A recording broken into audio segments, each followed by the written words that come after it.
Hayırlı erте, elinin töp telekanalında Tatarstan yangalıkları Toru Efir Studiyasında Çulpan Emiri bizning bugünkü çıkarılıştı. Deputatlar pedagog sıfatında Respublika mekteplerinde tuğan tiller hem xoluklar birdemligi yılına bağışlap parlament dersleri başlandı. Fermerlar olga ımtıla Mamadıştan fermer Gazinur Şefigulin'nin tıngısız iş günleri.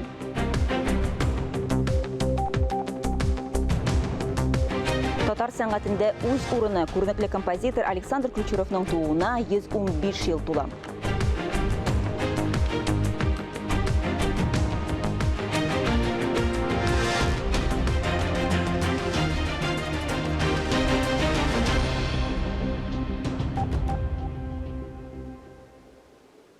Bugün 18 fevralda 6. şaqırılış Tatarstan Dövlət Sovetinin 19.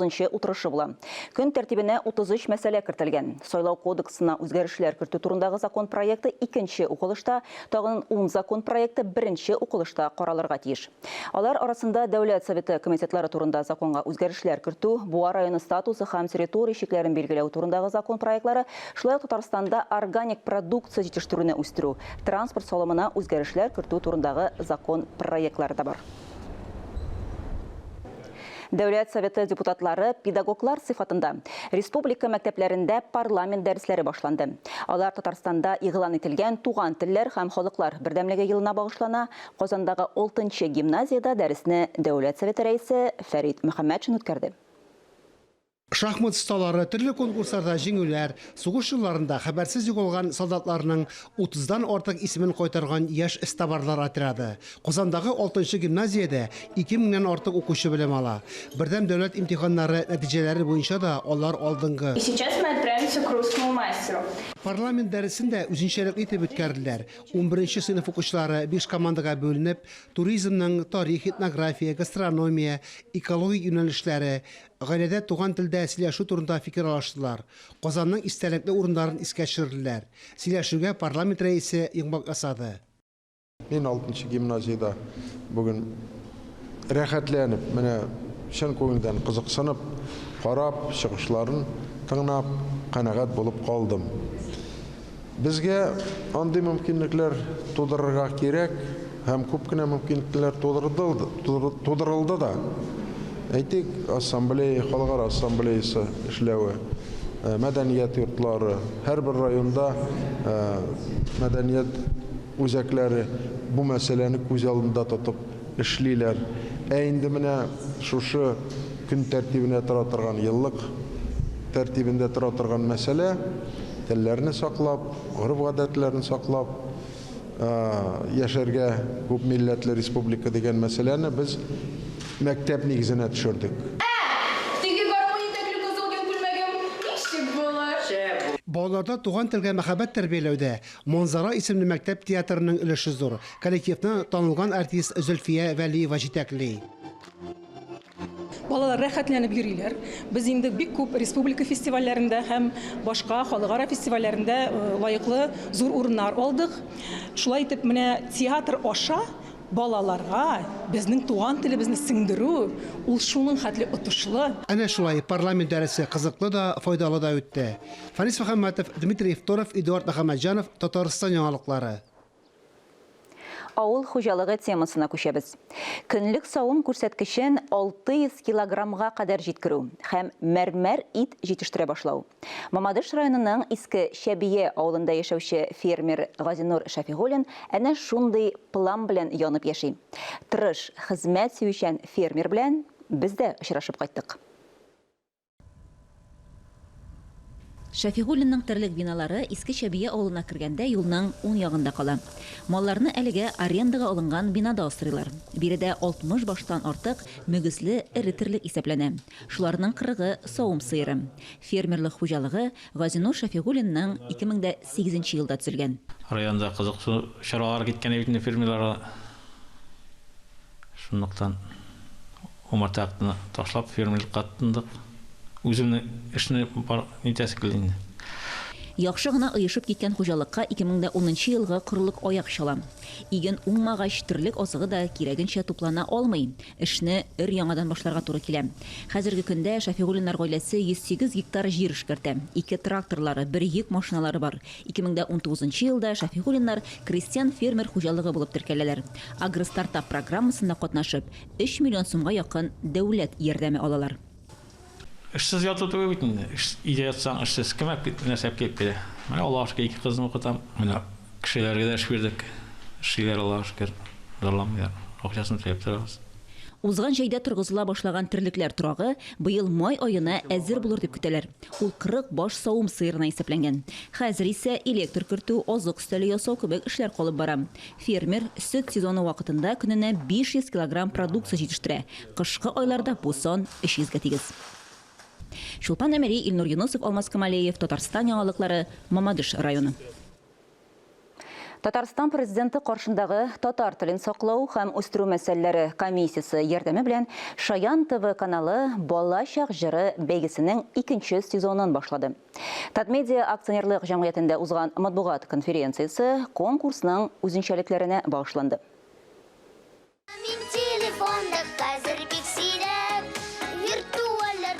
Балачак җыры бәйгесенең узган елгы 1нче сезонында 5 иң яхшы җыр авторлары, башкаручылар сайлап алынды.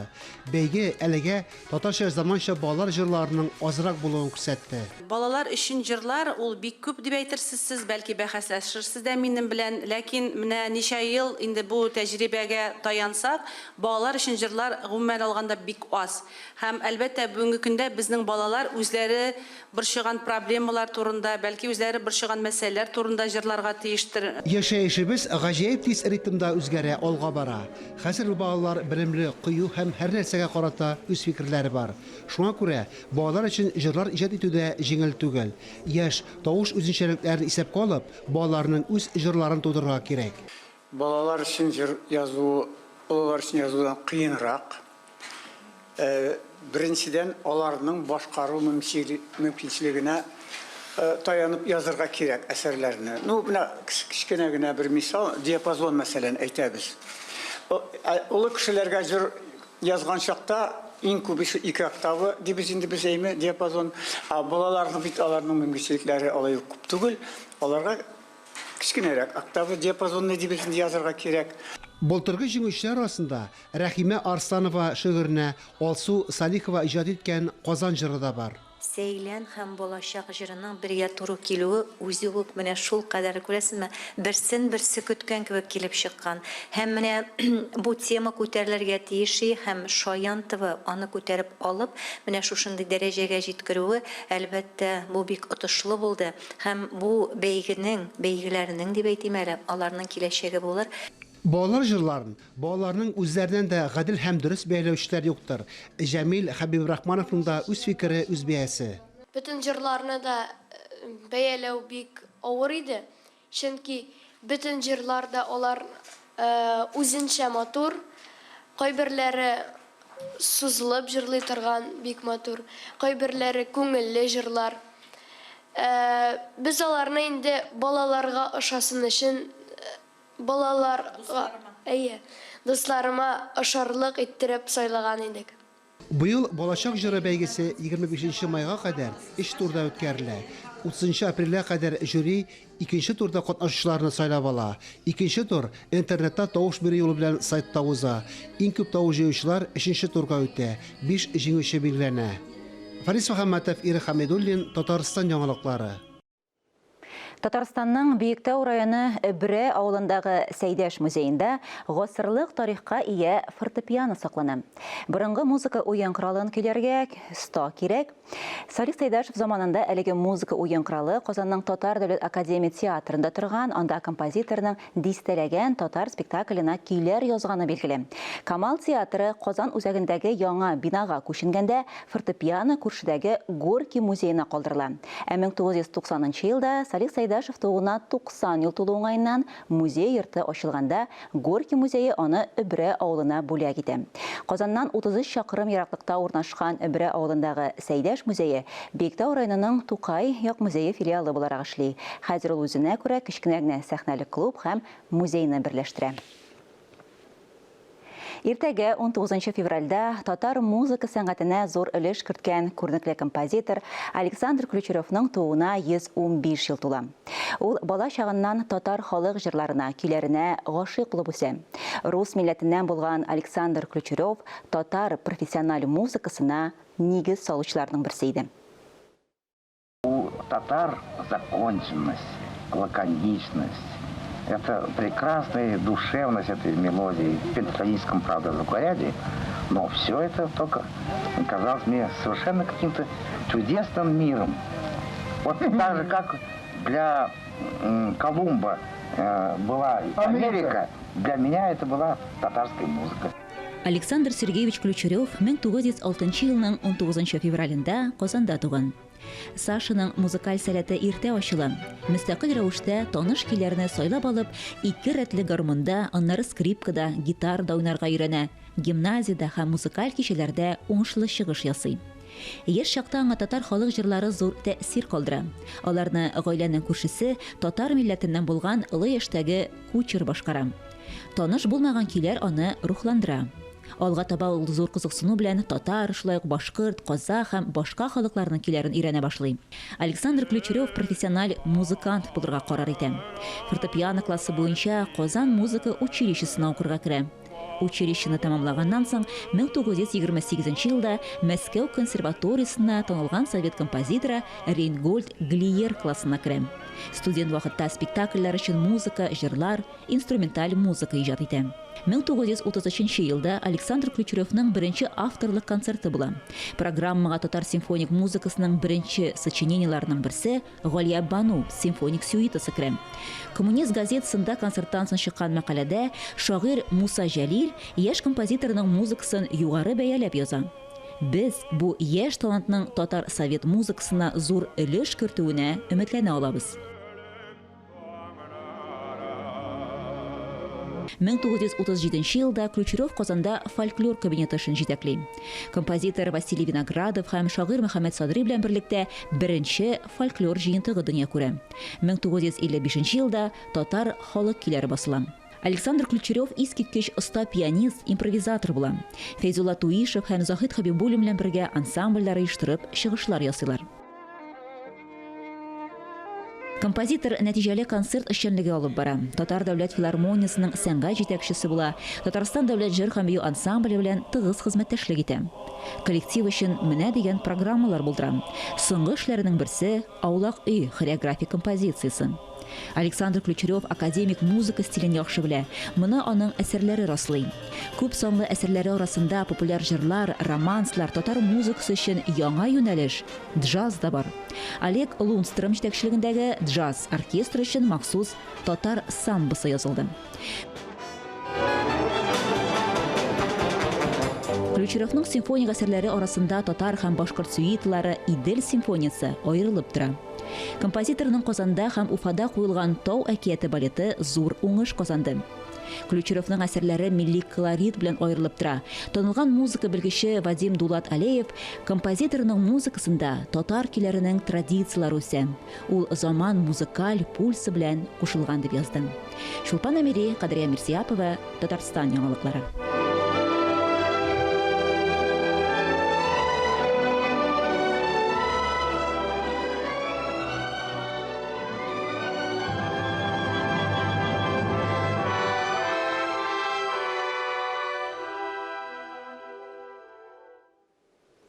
Бүген 18 февраль Рәгаиб кичәсе. Бу бәйрәм Рәҗәб айының 1нче җомга киченә туры килә торган бик бәрәкәтле изге кичә. Бу көнне Мөхәммәд саллаллаһу алейхи ва сәлламның әтисе Габдулла белән әнисе Әминә беренче тапкыр күрешкән һәм никахлашкан. Бу кичәдә мөселманнарга изге Коръәнне, намазларны укып, саваплы гамәлләр кылырга киңәш ителә. 21 февраль халыкара туган телләр көне. Шул уңайдан республикада туган тел атналыгы дәвам итә. Татарстан радиосының иртәнге туры эфир тапшыруы атналык барышындагы чараларга туган телебезне куллану даирәсен арттыру мәсьәләләренә багышланды. Галимҗан Ибраһимов исемендәге Тел, әдәбият һәм сәнгать институты директоры, филология фәннәре докторы Ким Миңнуллин, шулай ук институтның туган телләр һәм халыклар бердәмлеге елындагы эш юнәлешләре, мәгариф оешмалары белән элемтәләр турында да сөйләде. Радио тыңлаучыларның тел буенча актуаль һәм четерекле сорауларына да җавап бирде. Бүгенге актуаль әңгәмә сәхифәсе кунагына без дә берничә сорау белән мөрәҗәгать иттек. Хәерле иртә, Ким Мөгаллимович. Туган телләр халыклар бердәмлеге елында институт эшчәнлегенең төп юнәлешләре нинди? Туган телләр мәсьәләсенә килгәндә, безнең институтында һәр вакыт җаваплы, ул шуның белән яши, бу безнең яшәү рәвешебез. Ел дәвамында без туган телләр мәсьәләсенә яңача якын килергә, яңа эзләнүләр булдырырга, һәм инде республикада яшәгән, төпләнеп яшәгән, гомумән республикабыз күләмендә гомер кичергән барлык халыкларның да телләренә, гореф-гадәтләренә, һәм инде милләтләрнең бергә яшәү мәсьәләләренә игътибарны арттырырга тиешбез, һәм инде ул иң тормыш өчен мөһим мәсьәләләрнең берсе. Шуңа күрә безнең институтта әлеге мәсьәләгә олы игътибар бирә. Фәннәр академиясына караган барлык институтлар үзләренең эшчәнлекләре белән җәмәгатьчелекне таныштыру, икенче яклап инде киләсе үзебезнең максат бурычларыбыз турында сөйләшү.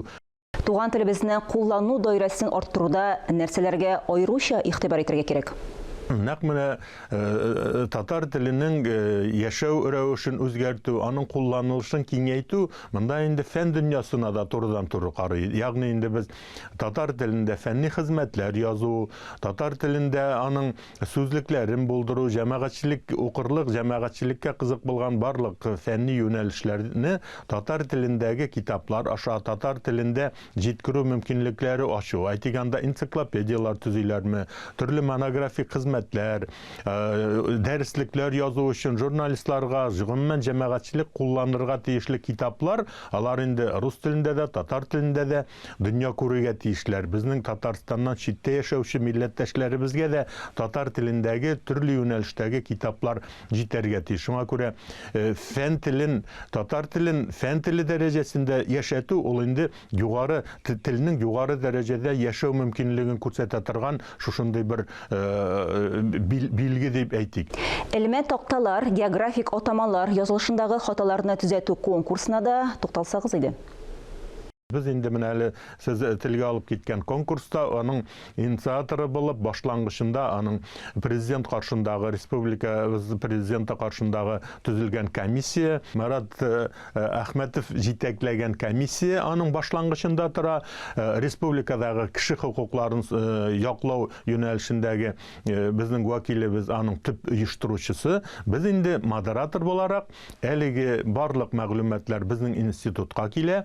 Институт аны барлый, институт аны анализ ясый, һәм инде нәтиҗәләр чыгарганда без инде үзебезнең фикерләребезне җиткерәчәкбез. Халык контроле информацион порталга кирип, андагы тиешле таләпләрне үтәп, бөтен мәгълүматны шунда салырга кирәк. Ул халык контроле аша безнең институтка килә. Һәм инде безнең төп максат бит инде җәмәгатьчелекнең дә беренчедән инде анда җиңеп чыгарга омтылырга тиеш кеше, беренче унлыкны, беренче урында иң күп мәгълүмат җибәргән, иң кызыклы шушындай мәгълүматлар топлаган кешеләргә инде бүләкләүләр дә, грамоталар белән, төрле бүләк белән бүләкләү. Икенче яклап инде без әлеге хаталарны төзәтү юлларын эзләргә тиеш. Әлеге хаталарның ни өчен хаталар китә, аның сәбәпләрен ачыкларга һәм инде җитәкчеләргә җиткерергә тиешбез. Менә шушы хаталарны алга табада булдырмас өчен. Институт мәгариф оешмалары белән нинди элемтәдә тора? Туган телдә дәреслекләр, кулланмалар әзерләүдә ничек эшлисез? Milli мәгариф ул инде телебезне, гореф-гадәтебезне, милләтне саклауның нигезе булып тора. Шуннан да безнең менә 2016 елда без махсус бүлек төзедек.